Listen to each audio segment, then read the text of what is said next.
2024년 한국노총은 사회적 주체로서의 책임을 다하겠습니다. 원칙과 명분을 잊지 않겠습니다.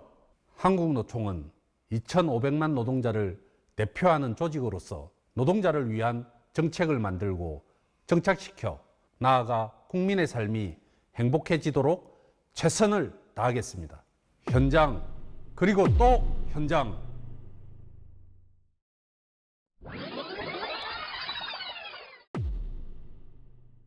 이제 2023년 새해가 10초 앞으로 다가왔습니다.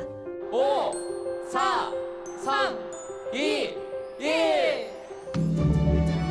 여러분, 새해 복 많이 받으시길 바랍니다.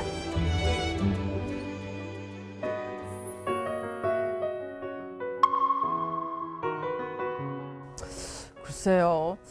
좋은 말을 좀 하고 싶은데 딱히 떠오르지가 않습니다. 작년 한 해 동안 물가가 너무 오른 것 같아요. 이사를 해보니까 더 체감하게 되더라고요. 우리 사회로 보면 너무 양극화의 속도가 빨라진 느낌이에요. 주변에서 현타 온다, 박탈감 느낀다는 말을 정말 많이 들었던 한 해였어요. 저 개인적으로는 정부의 반노동 정책에 맞서서 끊임없이 싸워야 했던 정말 지난했던 1년이었습니다. 결국 우리 사회 많은 것들이 퇴행하고 역행했던 2023년이었다라고 말씀드리고 싶습니다.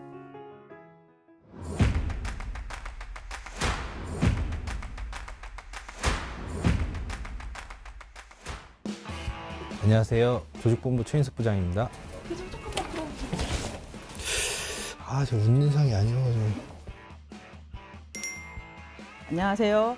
정책 2본부 안은미 국장입니다. 정책 활동을 하고 있습니다. 정책 활동이라면 어떤 거?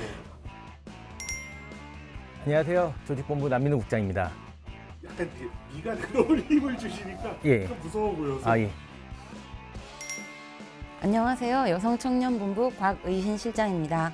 청년분들도 너무 어렵고 여성분들도 너무 어려워요. 네, 안녕하세요. 중앙법률원 우지혜 변호사입니다. 여기 봤다가 그러면 안 되는 거죠.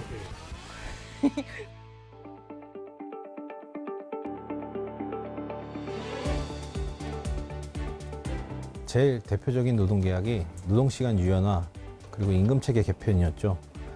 노동정책이 노동자를 보지 않고 기업만 바라보고 있는 상황에서 저희의 돌파구는 현장이었습니다. 다시 현장으로 돌아가자. 현장의 힘으로 강력하게 투쟁하자. 회원조합 순회를 하면서 지금의 위기 상황을 공유하고 조직력을 높여갔고요. 지역조직 역량 강화에 집중했습니다. 또 금속노련 김준영 사무처장의 구속을 빼놓을 수 없는데요. 이 사건은 많은 현장 간부와 조합원들이 똘똘 뭉치는 계기가 되었고 그 기세를 모아 윤석열 정부의 노동혐오와 탄압에 맞서 11월 11일 10만 규모의 대규모 노동자 대회 투쟁을 펼쳤습니다. 정부가 부추기는 귀족노조 프레임과 이에 따르는 노조혐오 정서도 심각했습니다. 여기에 맞서 비제도권 노동자들의 조직화도 신경을 많이 써야 했는데요. 콜센터 노동자의 기본권 확보를 위해 조직화와 입법 활동을 전개했고 플랫폼 프리랜서 노동자와 소규모 사업장의 조직화를 지원했습니다.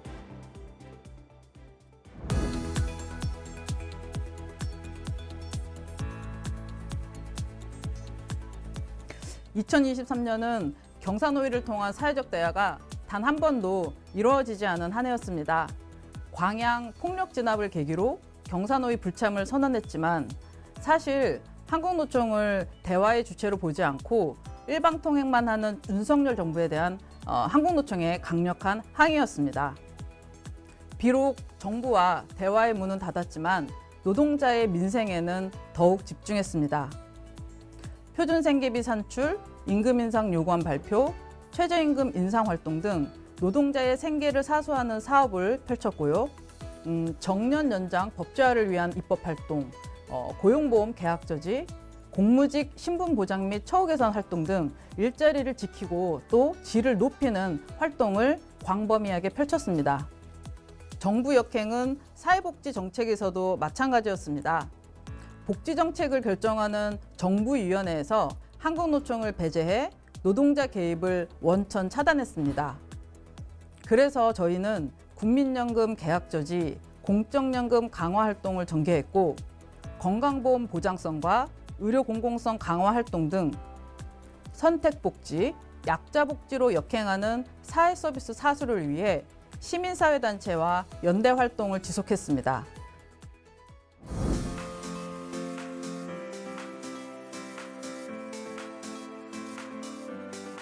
정부는 비리노조 같은 악성 프레임을 씌워서 노동과 국민을 갈라치려는 시도를 계속했는데요. 회계 공시를 강요하고 국가 보조금을 중단하면서 노조 길들이기에 몰두하는 모습을 보였습니다. 그래서 우리는 조합원과 대중에게 더욱 집중했죠. 노동계약과 노동탄압, 정책 대행에 맞서는 노동자의 목소리를 알리기 위해 정부와 정치권을 향한 홍보 활동을 활발히 진행했습니다. 대국민 홍보 활동으로 대중과의 공감대를 만들기 위한 뉴미디어 콘텐츠 제작을 지속한 동시에 난생 처음 노동문화제를 통해 노동의 가치도 공유할 수 있었습니다. 여성과 청년을 위한 사업도 꼼꼼히 챙겼습니다. 여성 노동 정책 마련을 위해서 여성 노동 포럼, 그리고 여성 노동자 조직화를 위한 여성 노동자 대회를 통해서 여성 노동권 강화에 매진했고요. 한국노총 청년위원회 발족을 위해서 토대를 만들었습니다. 또 노동자의 안전한 일터를 만들기 위해 중대재해처벌법 개약 시도를 강력하게 저지했고요. 노동 존중 실천 국회의원단과의 연대로 한국노총의 정치적 영향력을 확대했습니다.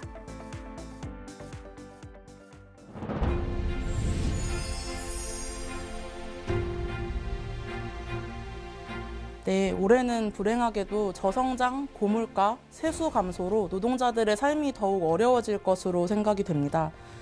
이 와중에 노동시장 유연화, 임금체계 개편 등의 노동계약 기조 또한 계속될 것으로 예상이 되는데요. 현장과 노동자의 마음은 세심히 어루만지고 노동계약에는 단단히 맞서 강하게 투쟁하는 내유외강의 한국노총이 절실한 24년이라고 생각합니다.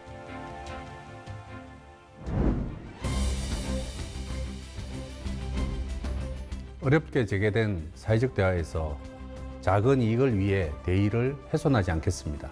노동계의 대표로서 당당하고 담대한 태도로 임하겠습니다. 기후위기와 인구절벽, 급격한 산업전환이 가져올 복합위기 시대를 극복하고 지속 가능한 정의로운 사회를 위해 한 걸음 도약하는 한국노총을 만들겠습니다. 노동정책의 향방을 가를 22대 총선에서 단결되고 조직된 한국노총을 보여줍시다. 2024년도 한국노총은 현장과 더욱 소통하면서 내실을 다지는 한 해가 될 것입니다. 노동계약 저지의 선봉장 역할을 할 것입니다. 국민에게 더욱더 사랑받는 조직이 되도록 만들겠습니다. 조직 현안에 빠르게 대응하는 그런 조직이 됐으면 좋겠습니다. 도약하는 한국노총이 되겠습니다.